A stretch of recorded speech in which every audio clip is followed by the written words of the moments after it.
Akkam jirtu kabajamoo daawwattoota keenya eebila 10 bara 2023 hojii misirraa oduu sanitti himnaa oduu waliin ani baa'uuf jiraatiin naannoo Amaaraa magaalaa Qobbootti miseensota humnoota Amaaraa fi raayyaa ittisa biyyaa gidduutti dilbata kaleessaa walitti bu'iinsi uumamee akka ture jiraattonni magaalattii himan gadaa bultuun dabalata qabamu.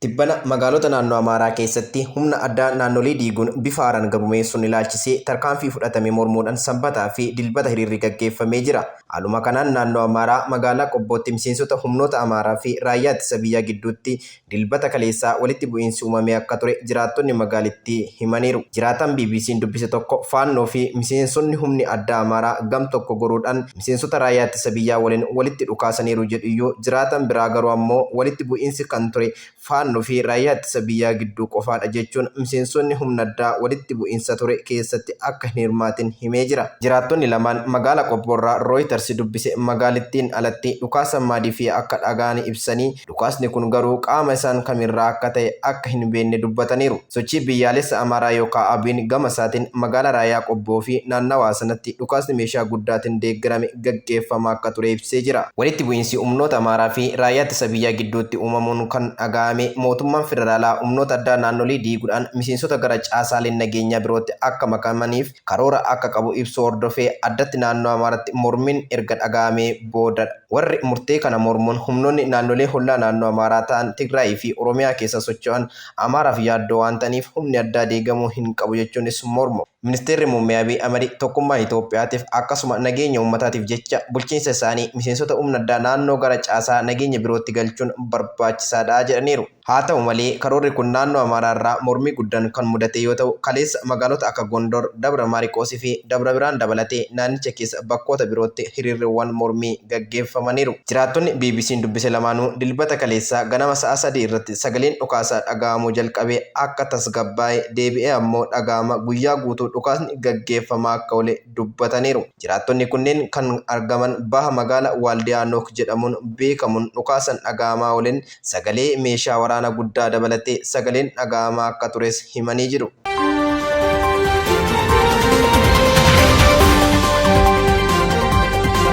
Mootummaan hidhamtoota siyaasaa kumaatamaan kutaalee Oromiyaa garaa garaatti hidhee jiru saffisaanii akka qabu gaafatamee Muzayyuun Kadir dabalata qabamu.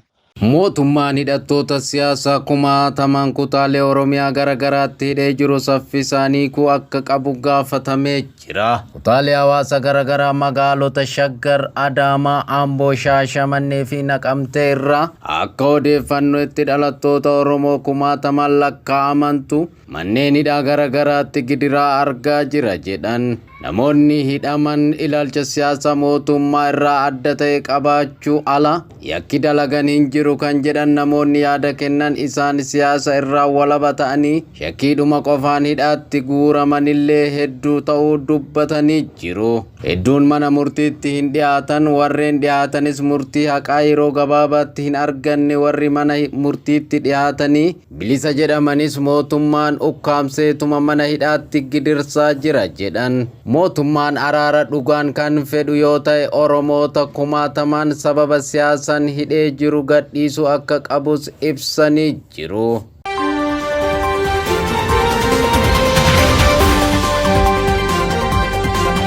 Humnoonni Amaaraa har'a ganama godina addaa saba Oromoo Walloo aanaa Jillee Dhummuugaa ganda Alaalaa bakka addaa Dirrii jedhamutti haleellaa banuun maddeen Walloo himan ammas Muzayyuun Kadir akka taadutti dhiyeessa. Humnoonni Amaaraa har'a ganama godina addaa saba Oromoo Walloo aanaa Jillee Dhummuugaa ganda Alaal bakka addaa Dirrii jedhamutti haleellaa banuun dhagayamee jira. Muddama naannoo Amaaraa keessatti uumame akka carraatti fayyadamuun humnoonni naannoo Amaaraa kunneen ganama har'aa subii gama ganda Alaalaatti haleellaa banuun maddi oduu fi odeeffannoo OMS addeessee jira. Yeroo hundumaa soomana Ramadaanaa keessa uummata Walloo irratti haleellaa banaa akka turanis yaadachiisanii jiru. Haa ta'u malee haleellaan miillanaa kun akka dhalattoonni Walloo tokko jedhanitti mootummaan federaalaa humnoonni addaa naannolee akka hiikkatan yookaan bifa haaraan gurmeeffamanii yeroo waamicha godhetti humnoonni Amaaraa kunneen Walloo irratti haleellaa banuun waraanni bilisummaa Oromoon waraanaa jira kanaaf hidhannoo hin hiikkannu jechuun sababa godhachuun ofii dursanii uummata nagaa irratti lola banuu isaanii ibsanii jiru. Adeemsa hidhannoo hiikkachiisuu mootummaan federaalaa itti deemaa jiru sababa godhachuun humnoonni naannichaa kunneen uummata naannichaa keessa jiraatu kanneen akka Oromoo, Walloo, Aagawuu fi Qimaanti akkasumas uummatoota daangaa naannichaa irratti haleellaa banuu malu jechuun irra deddeebiin akeekkachiifamaa jira. Haaluma kanaan gama lixa Oromiyaatiinis humnoonni kunneen haleellaa banuu isaanii gabaafamaa jira.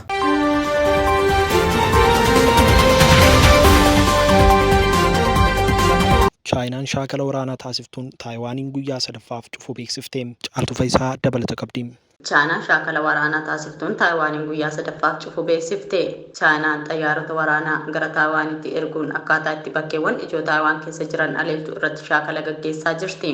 Taayiwaan gara baha biyyattiitti jeettiiwwan erguu yoo himtu, Chaayinaan garuu xiyyaara Shaandoongi keessatti qooda fudhachuu himte. Beejingi sanbata darbe irraa kaastee leenjii kana erga pirezidaantiin Taayiwaan Tsai Ing-wen Kaalifoorniyaatti dubbii imaa mana maree US'n wal arganii boodaadha. Haa ta'u malee hanga ammaatti leenjiin taasifame kan akka yeroo Naansi Piloosi agaya keessa Taayiwaan daawwate guddaa miti.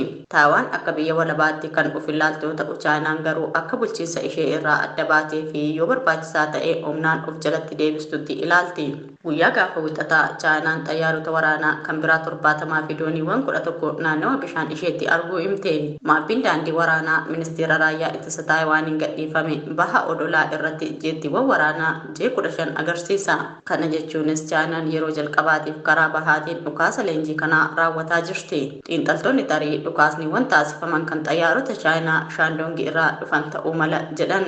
Chaayinaanis xayyaarota akkasii lama kan qabdu yoo ta'u, ammattis galaana Paasifikii lixaa kan Taayiwaan irraa fageenya kiiloomeetira 320 irratti argamutti bobbaafamaniiru. Waraanni Chaayinaa wixata ibsa baaseen akka mirkaneessetti Shaandoongi shaakallee wixataa keessatti hirmaateera. Itti dabaluunis xayyaaronni waraanaa boombiiwwan si'oomaa hidhatan kiyyeeffannaan barbaachisaa irratti dambalii haleellaa hedduu raawwataniiru jedhe. Ministeerri raayyaa Jaappaan gama isaatiin Shaandoongi guyyoota darban keessaa opereeshinii qilleensaa raawwachuu wixata ganama hime.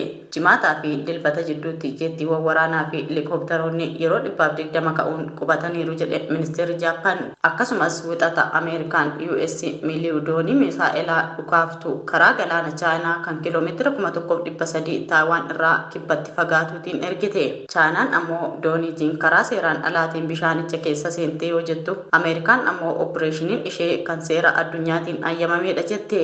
Waashingiteen ammoo irra deddeebiin Chaayinaan akka shaakallii walgahii pirezidaantii Tsai Keevin MCC kaartii waliin taasisan hordofuun dhaabduuf waamicha taasiftee ture. Haa ta'u malee Chaayinaan garuu US fi Taayiwaaniin akeekkachiiftee turte.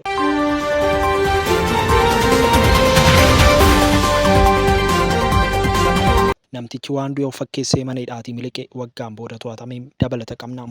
Afrikaa kibbaatti namtichi akkawwan ajjechaa fi dubartoota gudeeduu irratti murtaa'e waan du'e of fakkeessee mana hidhaatii miliqee waggaa tokkoon booda Taanzaaniyaa keessatti to'atame. Namtichi kun Taabbeestar jedhama. Kutaa itti hidhame keessatti abiddaan of gubee lubbuun isaa darbeera jedhamee amanamee ture. Haa ta'u malee reeffi kutaa mana hidhaa keessatti argame kan Beestar akka hin taane erga qorannoon adda baafameen booda yakkamaa kana to'achuudhaaf yaalii baatii tokkoon dura eegalee ture. Beestar guyyoota muraasa dura dubartii jaalallee isaa fi namoota 3 kan biraa waliin Taanzaaniyaatti to'annaa jala kan ulfaman yoo ta'u, dabarfamanii Afrikaa kibbaatti kennamus jedhameera. Poolisiin akka jedhutti namoonni 3 gara Keeniyaatti baqachuuf karoorfatanii turan. Namni kun dubartoota miidhaarraan ga'u karaa toora feesbuukii gowwomsuun harka isaa keessa galfata. Namni kunis bara 2012tti dubartii moodeelii turtee fi Noofaandoo Taayiduu jedhamtu erga gudeedeen booda ajjeeseera jedhamuun balleessaan irratti murtaa'ee ture. Bara 2011tti ammoo dubartoota biraa 2 dirqisiisee gudeeduu fi saamuudhaan badiin irratti argamee ture. Beestar waggaa darbee baatii caamsaa irratti ture mana hidhaa Afrikaa kibbaa keessatti ofii isaa gubuudhaan lubbuun isaa darbeera jedhamee kan ture.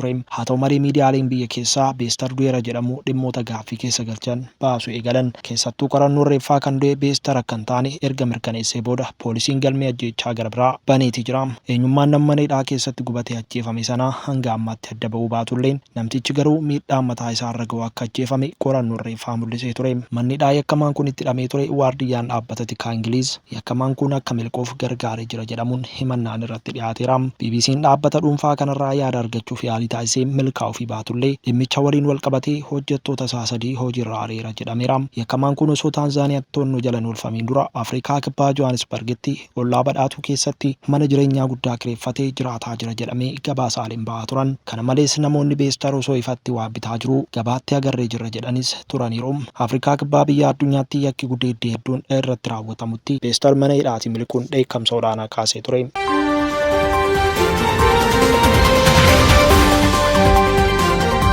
Kaaba Indiyaa kutaa Paaradesh keessatti dubartiin sirna cidha ishee irratti meeshaa dhukaastee poolisiidhaan adamsamaa jiraachuu dhaga'ame. Caaltuu Faayisaa dabalata qabdi. Kaaba Indiyaa kutaa Pradesh keessatti dubartiin sirna cidha ishee irratti meeshaa dhukaastee poolisiidhaan adamsamaa jiraachuun dhagahame.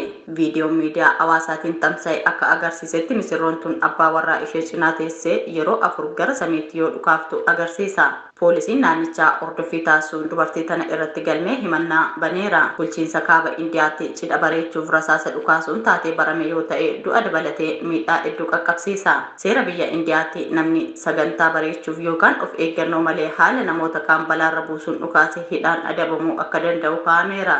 Bara 2016 magaalaa guddoo bulchiinsa Uttar Pradesh Lucknow keessatti sirna cidhaa bareechuuf agarsiiftuun jiraachuu baatulleen galmeen himannaa akka irratti banamu ajajameera.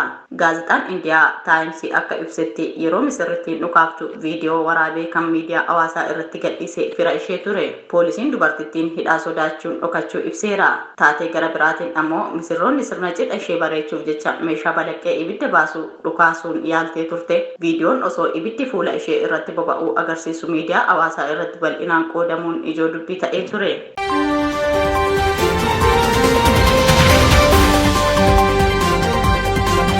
Kabajamoo daawwattoota keenyaa oduu guyyaa irraaf qopheeffannee xumurree jirra. Waan daawwattaniif galatooma.